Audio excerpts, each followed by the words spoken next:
This is the Pete and Sebastian Show with Pete Corielli and Sebastian Maniscalco. Pete and Sebastian Show! We are back. Sebastian Maniscalco on the other end. What's up, brother? What are you checking some equipment all right? Yeah, no, I'm good. I just want to have some leeway with the microphone here. I'm good, too. Welcome, everybody, to the Pete and Sebastian Show. So, Tuesday, what is it, December 4th? Sorry, Monday. No, Monday, this December 14th. Let me start with this. Fresh on my mind. Happened yesterday.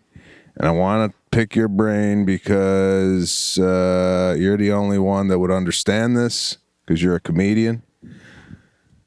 My wife and I were taking a hike. And when I say hike, it's basically walking up a hill. You know, it's not free solo, you know. Does Newsom hear about this? Yeah, hikes are open. They are open. Yeah. Oh, all right. I thought you couldn't even have both feet out on the front mat at this point. Okay. Yeah. Even if the hike was closed, I'd be hiking. Listen. Right. I know you dance to the beat of your own drum, guy. Yeah. This guy's got to go. This guy's got to go. This people are fed up with him out here, right? Yeah, I'm sure. I feel sorry. I feel sorry for the small businesses, particularly the restaurant industry, hospitality industry. These people, counting on working and. This motherfucker shut everything down, but that's beside the point. Hiking on the hill. All right. Hiking. We kind of come off like it's almost like a merge where you're kind of merging with the rest of the hikers on a street. It's in a neighborhood, right? And we see a guy lose his balance. He had a dog and his daughter with him. He's about, I'd say, 73, 74. Lana said he was 85. Right? All right. You ever get this like discrepancy with your wife about like age? Oh, yeah. Like, yeah, and I'm like, guy's like 73, 74. She's like, what, are you kidding me? 85. I go, 85? This guy wouldn't be fucking hiking if he was 85, right? I know. Listen, old people are doing amazing things. I just watched that Undoing with Nicole Kidman. Not only did I not know Donald Sutherland was alive still, he's doing fantastic work. I thought he did the voiceover for the OJ Juice commercial, Tropicana, and then I thought he was hanging out with Gene Hackman in a hospital, next bedside each other, but like still tearing it up. How old is he? By the way, I don't know how old he was, but when I saw him, I was like, first of all, I don't know if you saw his freaking eyebrows. It looks like a Raleigh Fingers mustache. His eyebrows was so needing of a trim that I felt he must be in his head like, if I clip my eyebrows, I'm going to die. They're keeping me alive, right? Because everything else was coiffed nice, and he's playing a billionaire, but yet I'm waiting for fucking Tarzan to come swinging into the scene. I'm right there with you, bro. God. Oh, man. So, by the way, The Undoing, I'm sorry. He did a speech in there when he goes to talk to the school, the principal, because they don't want his grandson to go to the school there. I'm only on episode 3. Only on episode 3. Man. I thought you finished it. Nah, okay, still as much as I like it, bro. I keep going back to Animal Kingdom. We'll get into that, but go ahead. I haven't watched that yet. But... Put a pin in The Undoing. No, I hear you. There's an old man. Let's go back to the hike. Old man. He trips and he starts to fall, right? And this is like, like when you're younger and you trip, it's like you trip and then, hey, you're up, right? Yeah. When you're old and you're tripping, it's just a lot. It don't look good. No, right? Yeah. Everything is so fragile too, man. It's a big deal. May as well be falling off a cliff. Yeah, that's what it looked. This guy looked like somebody pushed him out of an airplane. Right? What was he doing out there hiking in a pandemic? Anyway, he not only tripped and couldn't gain his balance, but he fell on the dog. Like he was walking the dog and he fell like right on top of the dog, right? Yeah. Now, the woman's like, "Oh my God, are you okay?" And I was looking at him and I go, "Sir, are you okay?" And he looked like he was in a little bit of shock. Now, this is COVID. You can't do nothing, right? This guy's got the mask on, but during the trip it fell, so he looks like he's wearing a chin strap, right? Oh, yeah. So any other time you go over to the guy, "You okay, sir? You okay?" But I'm like, 10, 12 feet away going, "You okay, sir?" And I ain't getting anything. He's just kind of looking and whatnot. Then I hear an accent. And I go, "Oh, this guy probably don't even know what the fuck I'm saying," right? And Lana's like, "Are you okay?" So we give a, "You okay, sir?" And he goes, "Yeah, I'm okay. I'm okay." And now he gets up and I just hear, like as he's getting up, right? Yeah. Now he's got his grandkids. They run up, Papa, you okay, Papa?" How old were they about, would you say? Like, could you leave them in charge of the situation? 9 and 12, and his daughter had to be around 40, right? 40. The daughter. Oh, all right. So He's got adult help. Yeah. So everything, all right, so we start walking, right? Yeah. And Lana's like kind of like almost teary-eyed. She goes, I feel so sorry for him, And she keeps looking back, right? Now, I unknowingly have like a little smirk on my face, right? She goes, "You're sick." I go, "What?" She goes, "You think that's funny?" I go, "Yeah."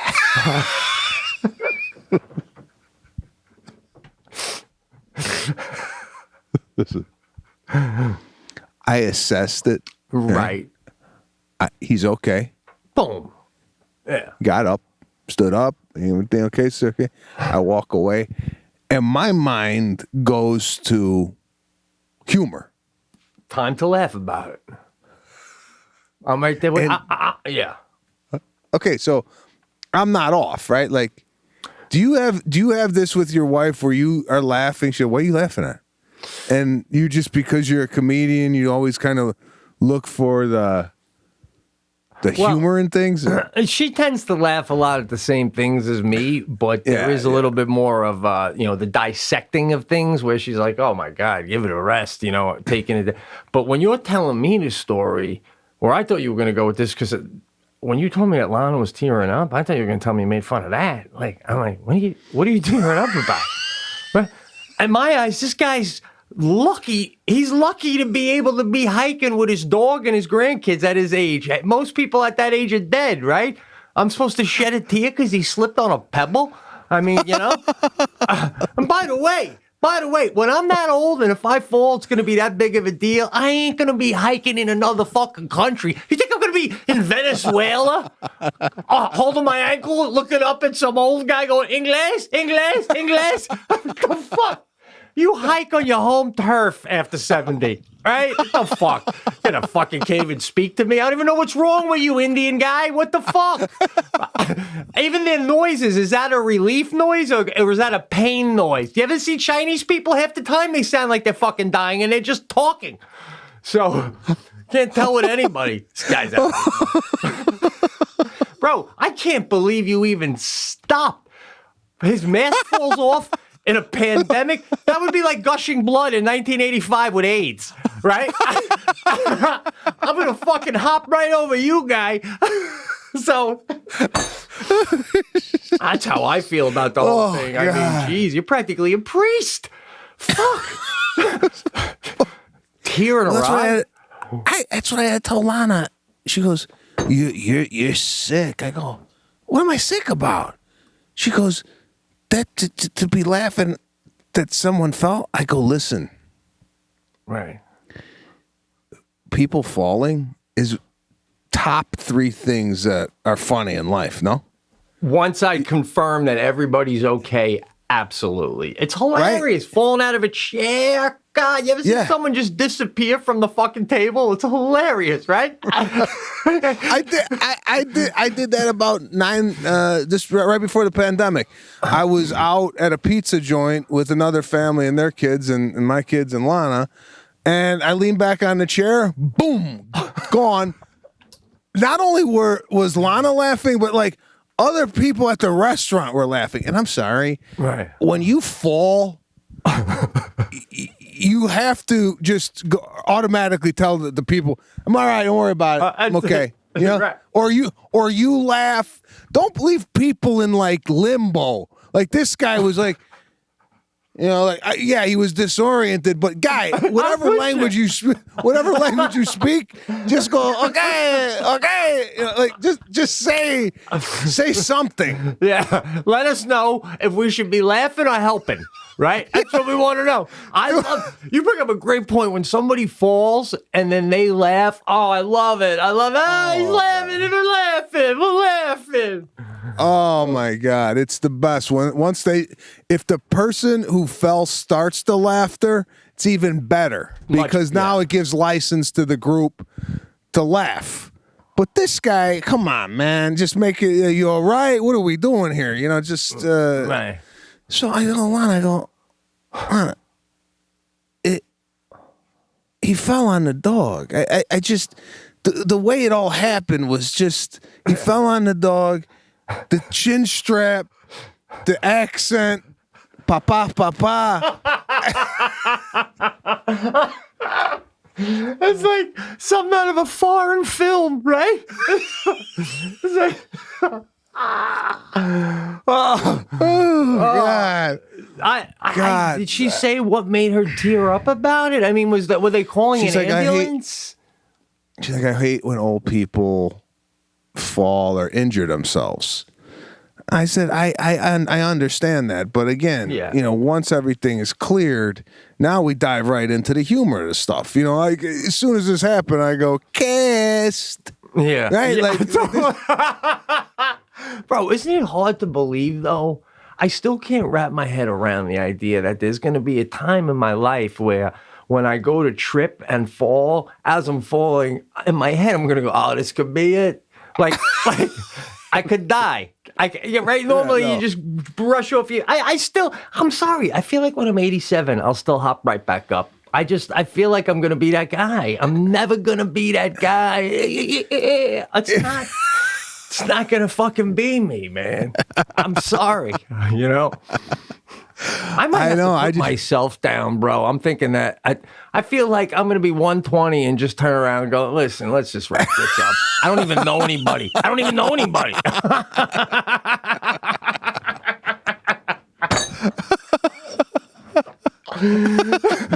like, we don't know if we can legally do that, Mr. Coriel. I go, just shut it down, man. It's like my kids are dead.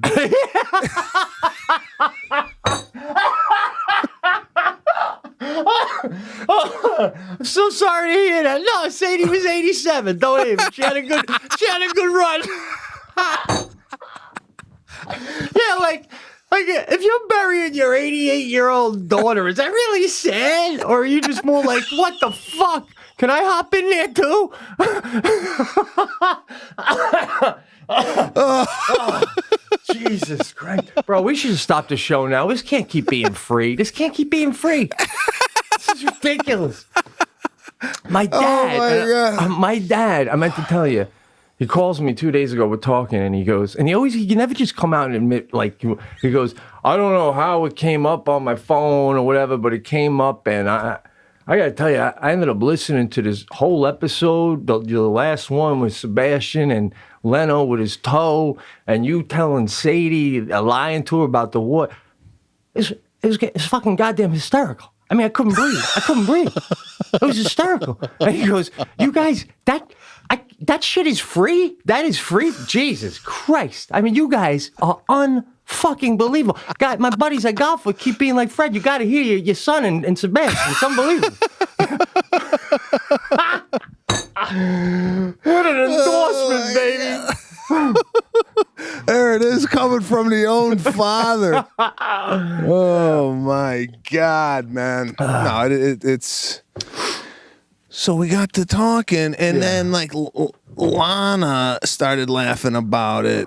Nice. At 9 o'clock at night, and I said, "Listen, the difference between you and I is I just get to the humor faster than you do. It took 6 hours for you to click in. It took me 6 seconds." Yeah, that's it. Why did it take us so long? Why, did she feel better knowing that he was probably home in bed having some curry? The guy was an Indian. Oh no! Listen, he isn't my. No, the Middle Eastern. I don't know what he was, but he was just Indian alligators, crocodile. All right. Point being. Oh my Point God. being. So anyway, That's why you guys are good together, though, man. That's what makes you guys good. She's a little too soft. Maybe you're a little too hard. But by 9 o'clock, you're right on the same page. You know what I mean? She's right. You're right. It was funny. It's hilarious. Papa. That's so. Papa. So listen, I knew that you and Jackie probably laugh at the same time during. Like you and Jackie probably would have laughed together on that. Oh yeah. But for me and Lana, you're right. She's on the opposite end of the spectrum. So I just said, listen, babe, the way I get through life is just disguising a lot of my true feelings with humor. So, I mean, that's just the way it is. Yeah. I mean, it's just through whatever it is, sad, death, anger, what have you. I always try to like see the humorous side of it. And, it could be in places where you might think it's unacceptable. So just know, or inappropriate. So that was yesterday's hike. Can I interject though, as far as the same sense of humor, really quick? Sadie and Jackie and I, yesterday, Sadie, all of her toys, she had a friend over, and all of her Barbie clothes were everywhere. So last night, on my own, I'm cleaning them up, and Jackie comes over, and she's like, "Oh, I was just about to do that." So we both start cleaning them up. Sadie's like, I don't know, in the shower or something. And like Jackie starts finding fake money that they play with in like Barbie's bed, which like makes no sense. And she starts going, she goes, "Fucking so dumb. You put money in the bed." I go, "I know, these kids." I go, "Look at this. Oh, we're going to put money in the bed. And then Barbie will have a lot of them." I go, "The fucking money's bigger than a head. Jesus." And then Jackie's like, "They're so dumb. They're all so dumb." Right? I go, "They should be in school constantly. As soon as they're up, throw them in there. Fucking monkeys. Look at them." And it was like not nice at all, but we were cracking up. If our daughter would have heard us, she'd have been like, "Jesus, that's how you feel about me?"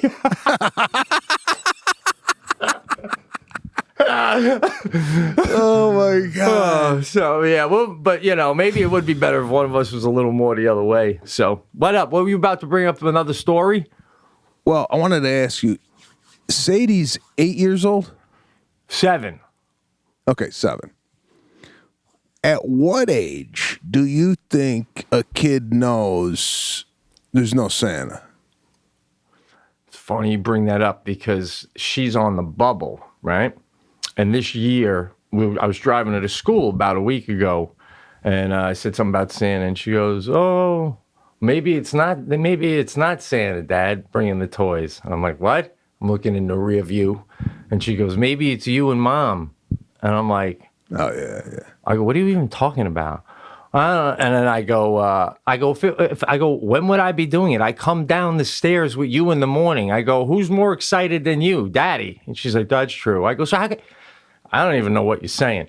So I know that this is the last year, right? Plus, we don't do Elf on the Shelf. So I was telling Jackie the other day, and she thought it was a great idea. I went to the store, and I bought a pipe tobacco place in Dunkirk. I bought one of those corncob pipes, and I banged it around like a little in the garage I'm nicking it up. And then I'm carving with a knife. I'm going to carve in SC for Santa Claus. And I've already been dropping the seed to Sadie, like she drew a Santa the other day. And I go, he has a pipe. He smokes too a lot. And, you could put that in there. "Oh, his pipe. Yeah, The plan is I'm writing a note from Santa that he's going to leave Christmas morning for Sadie saying, when I got out of my sled, I dropped my pipe and I can't find it, and I don't have time, obviously, to stick around and look for it. If you happen to come across my pipe, can you put it out next Christmas? And now I'm taking the pipe, and Sadie, the porch of the roof is right outside of her bedroom window. So if she stands in her bedroom, she can see that roof. So at night, I'm going to go and I'm going to lay the pipe on the snow right by her bedroom window. Man, so she's going to be like, fucking Santa's pipe, right?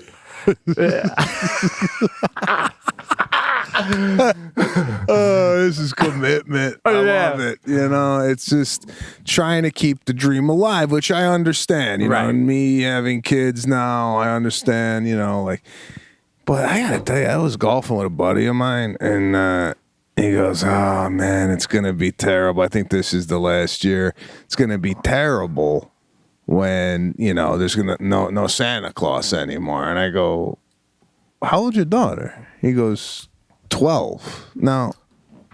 Oh, my goodness. Oh, my goodness. I go, Seraphina's 3.5, and she's already questioning how the hell this elf gets up into the, because we put the elf in the wreath. She goes, how does the elf get up there? I go, he flies. She goes, how come we never see him fly?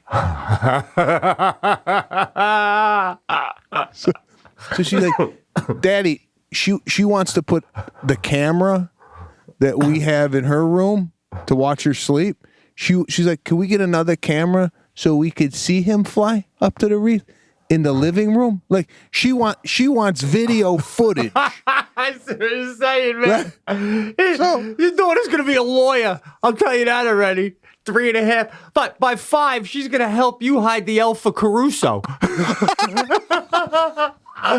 we'll still let the little bugger have fun with it, Dad. But I was like, I go, she's 3.5 and she's already figuring out the elf.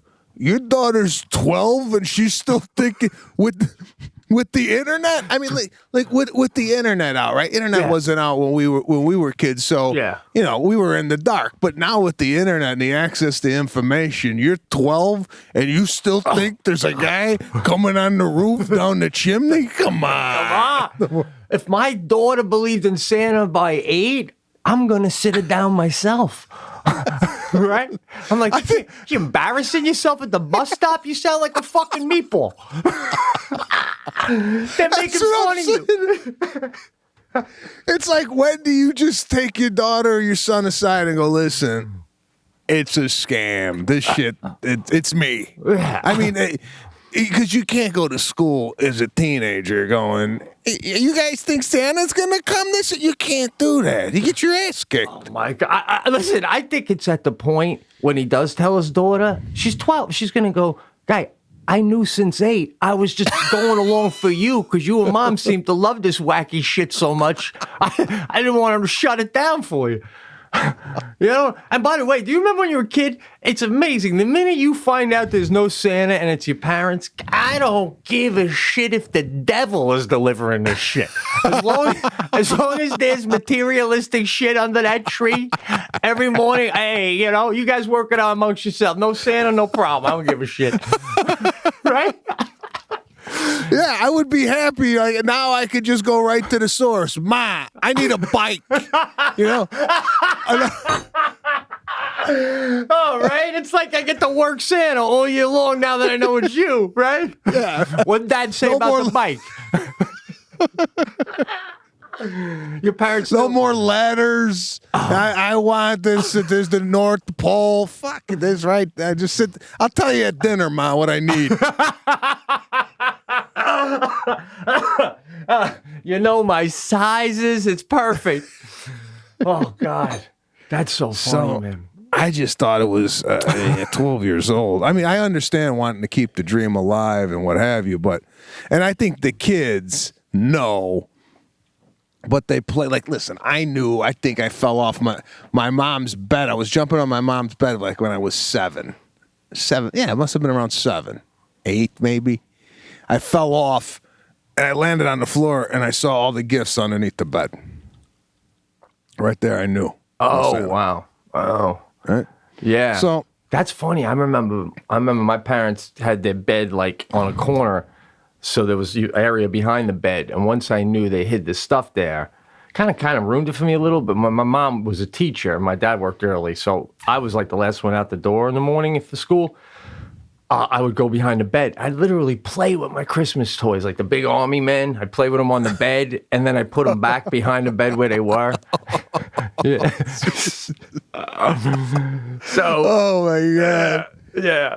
So yeah, man, that's funny. I tell you, I remember too, laying in bed Christmas Eve when we got back from my dad's families, and I could hear my parents going up and down the hallway, and I'm like, yeah, they're putting the shit under the tree. Yeah, get it done. Get it under there, right? Now, you remember when you fell and you saw those toys, did you have a moment of, no Santa? I did go. I felt sorry for my parents because they didn't get a good hiding spot. I felt bad for them that they fucked up the hiding spot. You know what I'm saying? Yeah. I looked and I go, here you hit them? Like you couldn't, like maybe in the attic where I can't get to them, like they were in plain sight underneath the bed, you know? Well, I mean, by what age, though, are you placing direct orders? You know what I mean? Like, by the time I was 10, I pretty much knew what I was getting. Whenever I held something up that wasn't what I asked for, the box, I got nervous. I'm like, what the fuck is this? I gave a very specific order. If everything on my order isn't on there, then what is this? You know what I'm saying? So there was a little of that. We didn't have a lot of money, too. So you ever just get one big thing and your parents tell you that's all you're getting, and you're like, yeah. And then it really pretty much is all you get, and you just fucking sitting there with your fucking bike. Your brother or sister is like, still got a half hour wrapping to go. You're like, oh, shit. Well, yeah. Well, it was you got a big item, and then maybe you got a couple smaller items. But my parents always made it equal. Yeah. Like if they spend $1,000 on me, they were spending $1,000 on my sister. But generally speaking, it was like 12 gifts for me, 12 gifts for my sister. It was or 10 and 10. Yeah. But there were times where it's like you got a big item. Let's say Atari, right? You got an Atari system, and then they have to explain, hey, the reason why your sister's got more gifts is because the Atari cost $150. So that's why you're playing Pac-Man now, and she's still on gift 6. Yeah. And you ever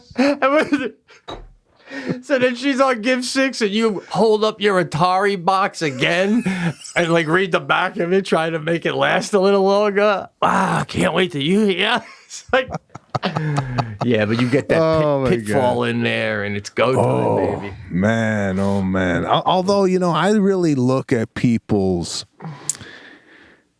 faces. I look at kids' faces when they get a gift to see if they like it or not, because the kids are just honest. I mean, you could just tell right away as soon as they open up the gift if they like it or not. Oh yeah. And I can't mention who this is, but someone in our family had opened up a gift one year and literally did not even fake it. I was told, and I don't know if this is a cultural thing or just my specific family, anytime anybody gives you a gift, you act like it's the best thing you've ever received, right? You make the people feel good. Yeah. You don't hold it up and go, it's not my size. You wouldn't do that with your aunt or your neighbor or good friend, maybe with your close family or whatever. I go, Mom, what do you think? I'm a 32. You got me a fucking 29. Yeah. So, Go, Mom, stop buying me shit the way you want me to dress. Buy me shit the way I dress. But you look so good in that. Hey, all right. I'm with you. So this kid opened up the gift and he said, "Is that it?" And in my head I go, "Yeah, you ain't ever getting another gift from us again." Not only is that it for now, forever now. and aren't you like almost waiting for, like, is a parent gonna strike this kid? No, but literally, at least say something, right? Something. So I tell my wife that. I go, babe, your gift opening skill set has to be completely revised. Because when my wife opens up a gift, she's like, oh, yeah, it's nice. Like, you could see her thoughts as she's opening up the gift. She's like, oh, do I really like this? I go, you just go full bore. Oh, my God, this is unbelievable. And then when the people leave, you go, the fuck did they get me that? Yeah. Right. That's what you do, man. But, I mean, now you got me worried. I mean, listen, you always wear your heart on the sleeve of what I get you. But, like, but then if you do that too much, like, then they don't know when it's something special. Like, sometimes my brother gets me something, like, dead on, and I'm like, I got to give it extra, like, I really dig it. Way to think of me. But with kids, like you said, like, my daughter, when she likes something, she doesn't want to open the rest of the shit. When other people got stuff to give her, like for her birthday or for Christmas, she's like, hey, can we open this dad and play? No, I'm like, you got more stuff. Yeah, whatever, we'll open that Wednesday. You know what I mean? So that's tough to get them back into what they're supposed to. You're right. Speaking of gifts, bro, did mine arrive yet? It was coming today. I haven't got anything yet. Bro, my gift, me and Jackie, to you and Lana, I got nailed it. You want to know the price range just in case? Because I asked you about gifts and you're like, I don't know yet. And I'm like, he's going to send something. And then I didn't get anything. I mean, I guess, so I didn't want to get stuck behind the 8 ball. And then I thought of this thing. I was telling Jackie why. And she's like, it's a great idea, man. And I go to Jackie. I go, look, bottom line, everything I get them, it's in the fucking attic anyway. I know that. But if I feel good about like that, it was a good choice. I go, I know he never played a record since I sent him the record player. I'm well aware of that. I did. Right. I played Thriller. You played Thriller? Oh, all right. So don't open that until right away when it comes. All right, I'll save that. What else do I got here on the agenda?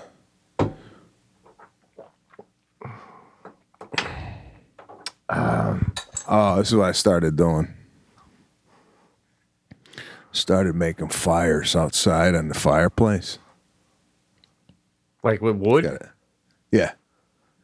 I got to tell you, and I don't know if this is primal, but I could sit in front of a fire and watch the fire burn. I don't know if you've ever done this, right? So I look at the fire, and then I go, oh, look at this. This log's catching it. This log's got it. Right? Yeah. Absolutely. You start trying to stay one step ahead of the game. If I nudge that one over there, the lip of that'll catch, then I could lay another one right across the top. It's fun. That's what you do camping the whole time. You just sit there. Oh my God, bro! I'm telling you, this is my new hobby. Now, but what about the smoke? Are you finding your clothes smell like smoke when you go back in the house and your hair and everything? That's what drives me nuts. No, I find that more when you got like an open fire pit. You get a lot of that smoke in your fabric of your clothes and what have you. If it's a contained fire in a fireplace with like a grill over it, Oh, okay. You got a outdoor fireplace, brick going up. Yeah. So you don't get a lot of the smoke. So awesome, dude. Nice. The last 4 nights, I'm out there like Paul Bunyan stacking up I even looked online this morning. I got up at 5 o'clock. How to build a proper fire because I was just winging it, right? Yeah. But it tells you online like how to put the logs in, what to use to ignite it, how to maintain it. So I gotta tell you, man, it's like 7 o'clock comes around, and this is what I love doing because Lana will take a shower after she puts the kids to bed. She comes out, and I got the fire going where it's already warm. It's one thing to start the fire and wait. Is another thing to get that fire cooking, and then somebody walks in to this just fear of heat. Yeah, wood burning heat too. It just feels like a nicer feel to it, the whole. Yeah, that's so. Boy, you're like, because you texted me about doing the show when you texted me so early this morning. It was like 5:45 your time. You're literally at the point now. You're treating your house like in the morning like a camp, and you're the first one out of the tent. Get the fire going, start up the grill. I'm telling you, it's like for the first. I feel like I'm running a hotel, and I'm up before the guests. Right? Nice, man. Yeah, it's like if you go to a hotel, you don't come down to the front desk and there's nobody there. I'm up and running. I got the breakfast going. I got the fires cooking. There's a lot that needs to go into the pre-prep before the kids get up. Because once the kids get up, you're off and running, man. You can't do nothing. I know. My kid's got school, which is great, but I know when she doesn't, you're like crazy. Speaking of cooking, I need your opinion. So Jackie's got this friend, right? And Jackie bakes a lot, and is a good friend of hers. And anyway, the friend, Jackie comes home with 3 cupcakes and goes, "Oh, this is from my friend. They're from scratch. Everything, the cake, the frosting." I was like, "Oh, okay, cool." A couple hours later, I take a bite and I go up to Jackie and I'm like, "It's boxed. The cake is boxed." And I'm like, and I go, "And if you bite into that frosting and you tell me that's not canned, whipped." Because she's like, "Oh, I whipped that. Everything's homemade." So Jackie bites in. She's like, "It's totally boxed." And I go, "It doesn't have that homemade cake. It's not." It's like, so we're both like, it's, we think she lied. We think the lady lied, right? Now, I don't mind that you lied and you gave me a fucking Duncan Hines box cake with fucking frosting, right? What's bothering me, I said to Jackie later that night, what's bothering me that lady thinks that I don't know that shit was fucking bullshit boxed. She's home in her little thing going, "Oh yeah, I told him it was, So I don't mind that it's not real, but I mind that she thinks that she fooled me. So can you, the next time you see her, go, cupcakes? And she, yeah. Out of a box. Those weren't homemade. Come on. That's what I'm asking, can I? I mean, I would do that. I mean, you could mask it again. This is the beauty of being a comedian. You could get away with a lot of different things that, someone who doesn't do this for a living can get away with. You could, with a smile and a smirk, go, "What's her name?" Or could we say the name or no? Let's say Nancy. So Nancy, I had the cupcakes yesterday. Honest to God, tastes just like the cupcakes I got over at Whole Foods the other day. Oh, really? Oh, well, they are homemade. And then Nancy goes back to her husband. Well, let's call him Ken. And she goes, "Sebastian's a dick, Ken." That's not nice, bro. No matter how I mean, it would have to be you or like someone that close where I can go, "Guy, come on," What if, you got me thinking though. What if I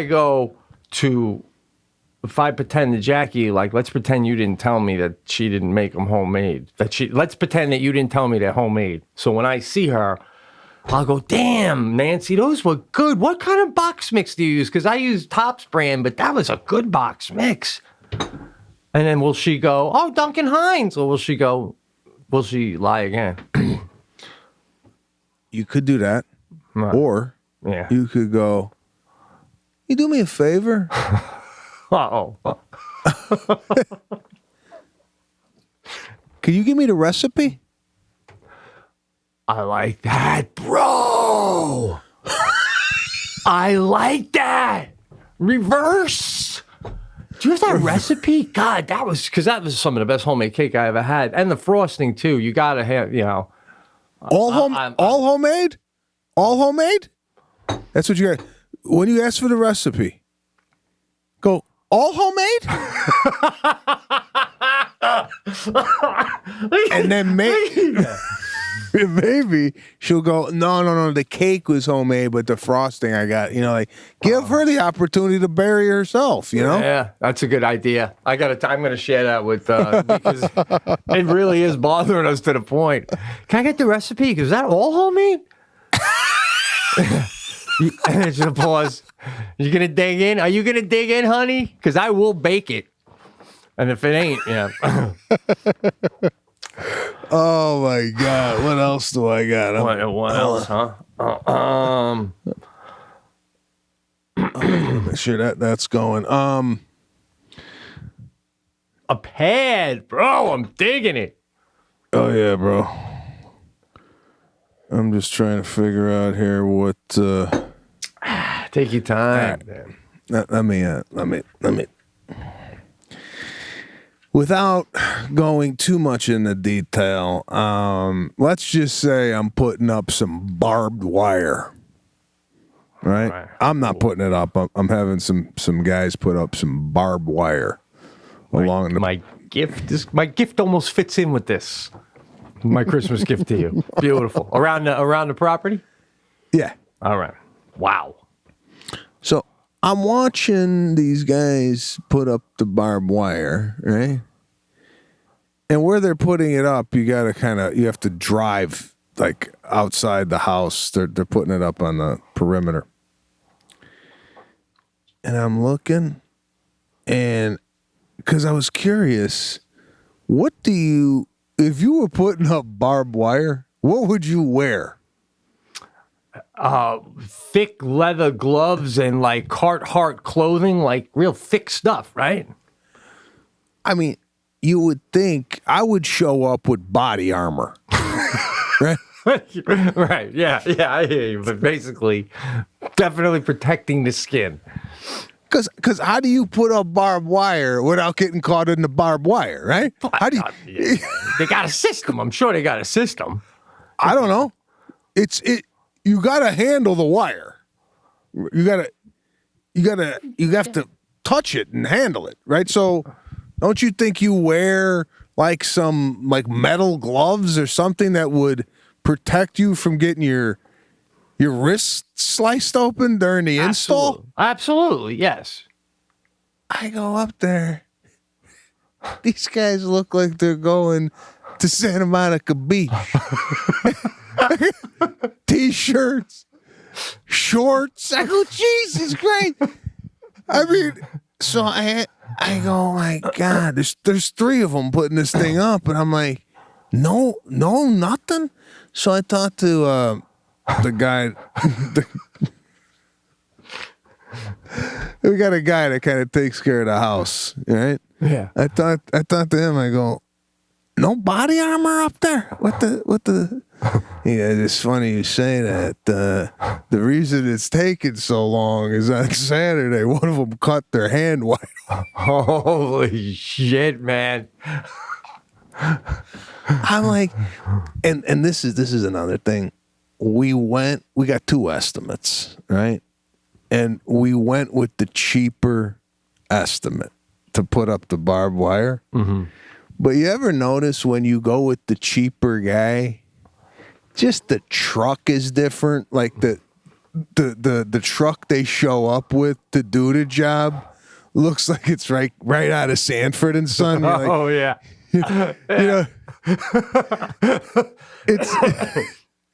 It's just like, got primer, no paint, like no logo of the business. You know what I'm saying? Like, yeah, like it's not no barbed wire and Sons. Like nothing. It's like bare minimum.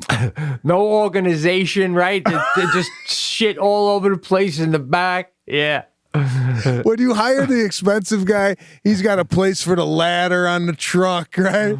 Yeah. He's got a place for, the barbed wire was like, it was coming out of the back seat, right? Oh, shit. Oh, my God. So, I don't know, man. It's taking forever to do the job. It's this, I wanted this thing up in beginning of November. We're in the mid-December, and they're still up there. Is it a big job? Like a lot of area where they're putting it up, or? It's a big job, but it should be done by now. It should be done by now. Dude, the work. I dropped off the Tahoe the other day for some service. Right, I need a couple problems with the car, so I took it to the dealership where they sell the Tahoe. And like, it was late in the day, right? So the next day, I give a call in about 11 o'clock to see where we're at.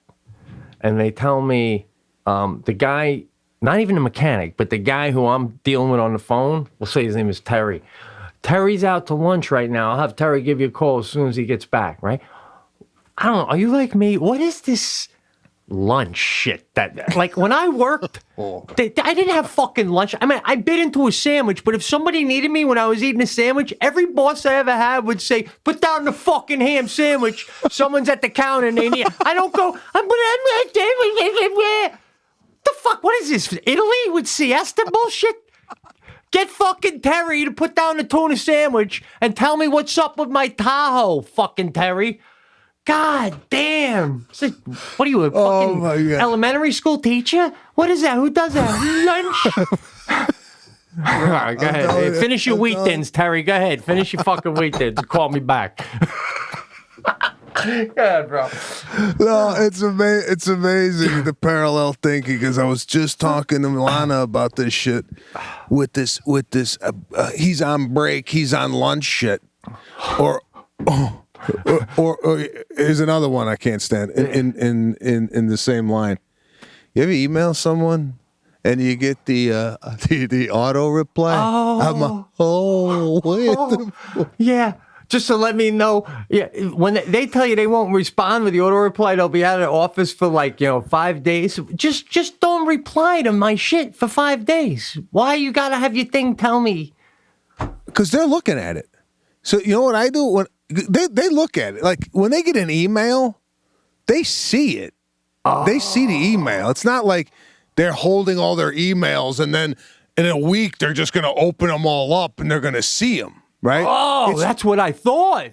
No, it's an auto reply to you, basically telling you I'm on vacation, so don't expect me to get back to you because, I'm out of the office. So you know what I do? What?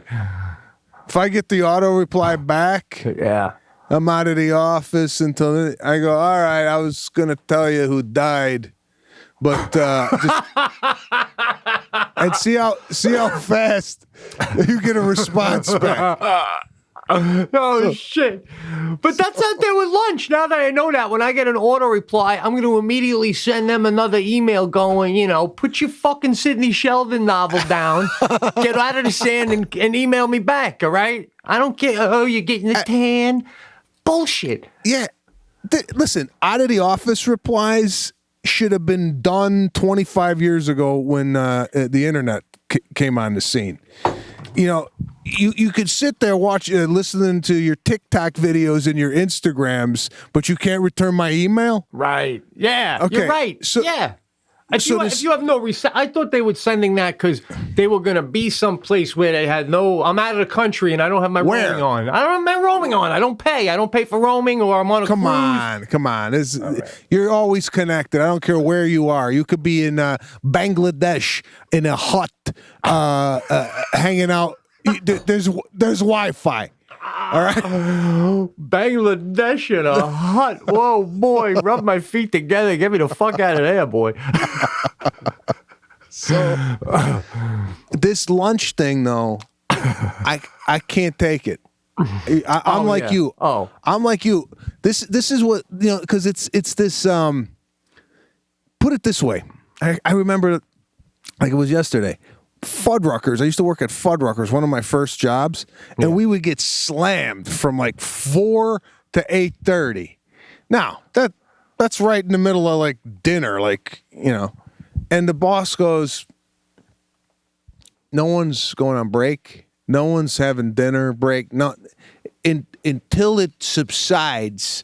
Then we start releasing people for break. And if you don't get a break, we'll pay you, whatever. It was just love it. It was business first. Absolutely. not a ham sandwich. He's on lunch. Come on. Same thing. And I got to go on a break. I used to work with people that had to go on a smoke break, right? Hey, I'm going to go take a smoke break. I'm going to go, what the fuck am I going to do? I don't smoke. Right? So what do I got to tell you? Now I got to go on some ghost break because you took 15 minutes off while I sit here. Come on. It's just, I know. it's That like, one's tough, though. I used to be a smoker, and I did not appreciate that comeback from people like you. But it makes total sense. You're right. No, you got what do I got? I got no smoking. I know. Come with me. So what? No, it would be like if I was working with somebody else, right? Yeah. And they said I got a smoke break, I would have to stay up. I know. Fuddruckers, Yeah. and now I gotta make up for your job. So now I'm not only taking the order, I'm cooking the burger too, while you're out back smoking a cigarette. Bullshit. I know, right? When I worked front desk at a hotel, and we go to take a lunch break in the back room sometimes, you bite into a sandwich. I can't tell you how many times someone would come back there going, we're getting swamped. And the supervisor would go, listen, work through lunch, and I'll let you leave an hour earlier than you normally would. I'm like, great, Yeah. Oh, Terry's on lunch. He'll call you back. And then when Terry called me back, I so bad wanted to go, how was lunch, Terry? Was it delicious? Is he literally going like this too with the napkin going, hey, Pete? Or am I getting I'm getting after I eat, I go take a leak, right? I'm all resettled in. Give me a break, man. No, you're right. The way these people go on lunch like they're going on vacation. They set it up. Totally. So entitled to my hour. I have an hour. You ever see them finish early and they step in, they realize they have 5 more minutes, so they step back out for the fuck, just on principle. Yeah. God forbid you work a second longer, you 2020 fucking fucker. Sorry with all the cursing, folks. I apologize. Oh, right? yeah. No. Oh, man. Remember the old poster with a men? Oh, I'm back early. Sorry, let me go back. Oh, no. Remember the poster of the guys eating the sandwich on the iron girders while they're building the Empire State Building? You think any of them are going, I'm going to shimmy down the girder and call my wife. I'll be back in 47 minutes. Oh, God. Oh, God. Bro, we're a dying breed, bro. We're a dying breed. Oh, no. It's the work ethic is beyond, like even when you get a sign. How about this? You ever go to a business? It normally happens maybe at one of these mail etc. places or whatnot, where they still flipping the thing out to lunch and the door's locked. Oh, yeah. Like they shut the business down. Or be back at 1:50. Be back. Oh yeah. Open it up. And it's the little clock where they can make it whatever time they want. Like when you're teaching a kid how to tell time. Do they literally use their finger going, oh, I got to run an errand at the bank. I better set it for 1:50. Fucking. That's Mexico. That's a small village in Mexico. They do that shit. The whole village takes in siesta. Italy. I couldn't believe they did that in Italy when I was there. I was like, what the? 1 to 3? Yeah, no, it'll naps. 4 hours. Yeah, done. But at least they're like, this is the way we do it. Everybody does it this way. True. It's in our culture. I'm telling you, at this day and age, you should not go up to a business and the door is locked. And it should say be back at 1:30. No. There's no be back. As soon as you open, you're open. That's it. Open and close. That's it. That's it, right? Oh, God. I am right there with you, bro. Right there with you. By the way, speaking of being men, I have a note here, get drunk. I wanted to ask your opinion. I see that you have the wine sometimes, and I know you've been off the sauce for a while, but I'm back on. You are. All right. Oh, yeah. I think you were bro, I'm sorry. the other day when Facebook. Sorry. Yeah. You can't sit by a fire without a glass of wine. I'm sorry. Well, you can if you have enough weed to choke a Clydesdale. But no, I hear you. Bottom line, you need something to enjoy that dancing flame. All right? I'm right there with you. I do love a cold blue moon by a fire. But I'm thinking about telling Jackie. She's not a big drinker. We both partake, as you know. And I'm dying to just get like tanked. And like nobody's getting together anymore. So I'm thinking about saying to Jackie, listen, one of these days this week in my office, I'm going to take a 12-pack like I used to do in the shitty days in. I'm going to play my music with my headphones, hang out, do what I do. And, you know, when I come up and I fall into that bed, you know, don't judge me, but I'm going to, and do you think it's weird to get totally tanked in a small room in your own house with your wife and daughter sleeping? I don't know. It's just a pandemic situation, guy. I haven't gotten shit-faced in I don't know when. You know, I mean, so drunk where I'm like, you know, ow. Yeah, no, listen. I'm totally for this move. Yeah. I think it's fantastic. I think it's pandemic appropriate. Me too, right? Yeah. You know, you're in your house. You got really nowhere to go. Everything's shut down. Your livelihood has been taken from you. I see no problem with a 12-pack and a fifth of whiskey. And no just whiskey, just the beer and weed. But yeah, I hear you. Just go for it. Yeah, just go for it. And come back to sleep or come back up to the bedroom and pretend you're back in college. That's it. I usually have that moment when I do that where like there's that one beer where I just can't get any more down, and I'm just like, so when I wake up in the morning, I always have to dump the one beer that was the last one I was on before I went down. You know, are you more of when you have a few alone? I'll just finish this one, or do you you ever take it? I don't leave anything behind. No, I open up a bottle of wine. Whatever's in the glass, I'm finishing. Going down. There's no there's nothing I got to pour out at night. No. We had pizza the other night here. Prince Street Pizza. You ever hear of it? It's out in New York. They opened up one in Los Angeles. So they came over. They gave us four pizzas, and I got to tell you, I'm sorry. I don't know what it is with pizza. And we talked about this before. I could literally knock down a full pie. Oh yeah. In one sitting, right? But let me ask you this, because pizza for me has always been one of these things that shows up to the house and then you gotta reheat it, right? Yeah. Yeah. And depending on where your pizzeria is in Los Angeles, nothing's really close by, so the guy's going to take about a 20, 25-minute drive. This guy brought the pizza up, piping hot. I don't know if he had an oven in the trunk or what the hell this guy was doing, but it was hot. Nice. If you get pizza in Fredonia, do you go and pick it up and bring it back, or do you generally have it delivered? I always pick it up. And we always set the oven on bake for 200. When we come back, open up the pizza, take off first slices, and then put the rest in the oven, and it stays nice with the box, the whole box in there. Okay. What do you think of this move? Let's say I'm coming to your house, and I go, Pete, I'll bring the pizzas. All right? We're gonna watch the game. I'll bring the pizza. I come to your house with the pizza in one of those pizza warming sleeves. Nice touch. Wow. I mean, ready to go? I just had that happen to me prior to the pandemic. I forgot to tell you. I had a buddy come over with 2 pizzas in a pizza sleeve, and it was warm, didn't really need to heat it up. I go, That's unbelievable. Why didn't I think of this? Go on Amazon, you can get a pizza sleeve. And when you go pick up the pizza, you put it in your own pizza sleeve. You don't even need to. I thought he was making the pizza, so he's still buying the pizza, but so it doesn't. Bro, I want to get mine like that has my name on it or something, right? It's like a monogram pizza bag. What?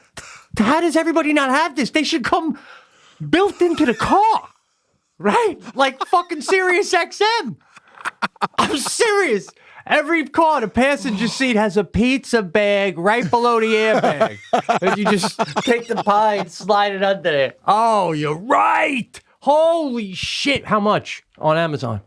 I didn't even look at it yet. Oh, man. It was one of these things that I just thought about when the guy came with the pizza because it was piping hot. I remember George came over with pizza one day in a pizza sleeve that he had got, on Amazon. I go, this is like, I mean, why is it a little white trash to bring it to your house like your friend? That's classy. But to just have your own pizza bag to go get your own pizzas, a little like. Could you imagine if you walked into your local pizzeria and go, Fred, you got the 2 large? Yeah, here. And then you put it in the sleeve. What does the pizza owner go? Does he go, oh, that's a great idea? Or does he go, yeah, we got everybody. Oh my God, this fucking wacko brings his own pizza bag. I don't know, man. It could go both ways. It could go both ways.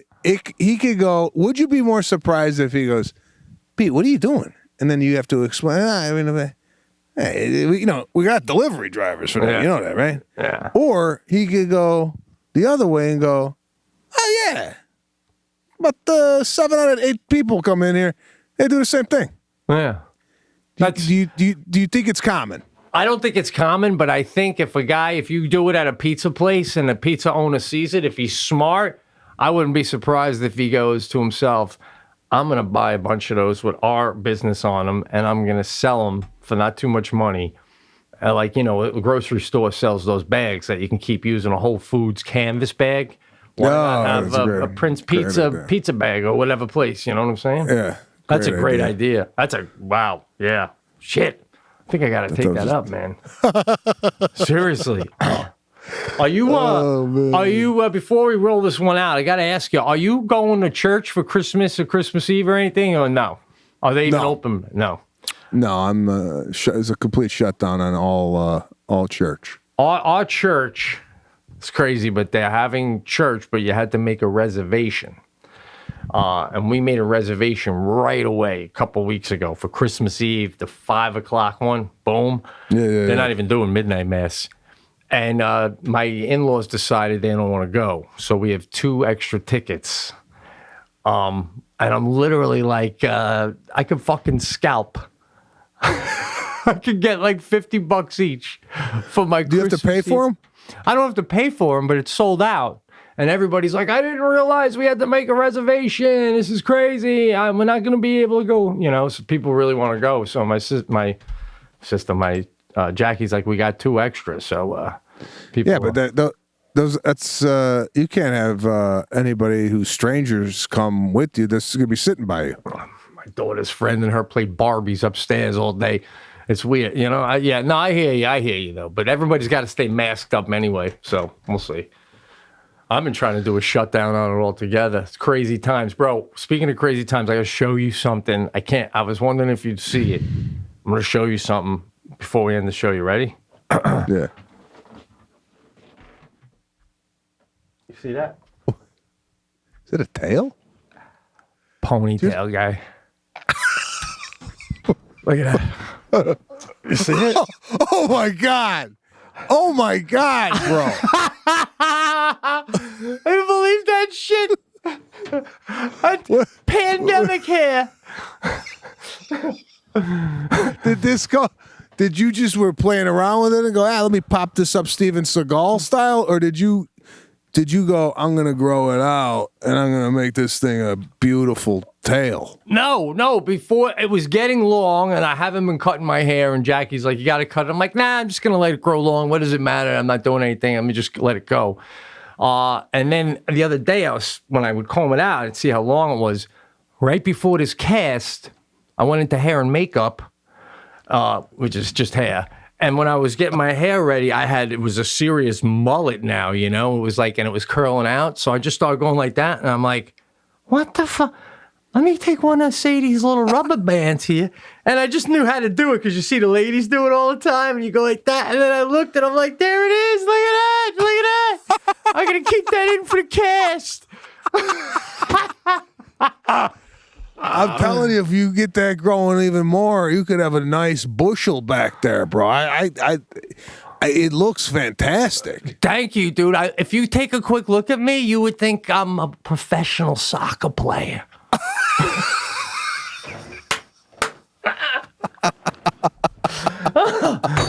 God, I love doing the show, bro. What it's fun. great. What fun, It's man. it's so fun. So All right. fun. All right, guys. Listen, Pete and Sebastian Show. Thanks for tuning in once again. Another phenomenal episode. It's for free. For free. iHeartRadio, Apple Tunes, wherever you get your podcasts, share it. And we will be here throughout the pandemic into the holidays. We ain't taking a lunch. Great hanging, bro. Take care.